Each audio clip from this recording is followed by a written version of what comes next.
Мен бир нерсени айтат элем.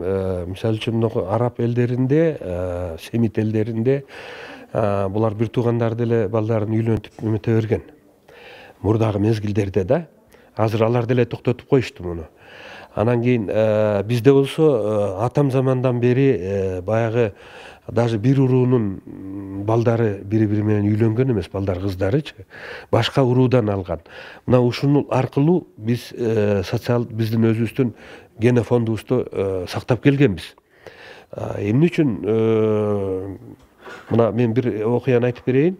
Үч өлкөнүн президенти Аскар Акаев президент болуп турганда Акаев, Каримов, анан Назарбаев үчөөбү ысык көлдө бир жолугушуу болуп, анан ошондо мындай частный беседада Каримовдун айтканы бар да. Биздин балдарыбыз ушунчалык, кыздарыбыз чырайлуу дейт да, мындай сулуу туулуп атат дейт. Бирок акыл эс жагынан кем болуп атат дегенде Аскар Акаевич айткан.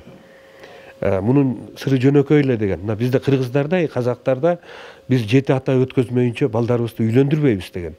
Ошол себептен биздин балдардын акыл эси жогорку деңгээлде деген да.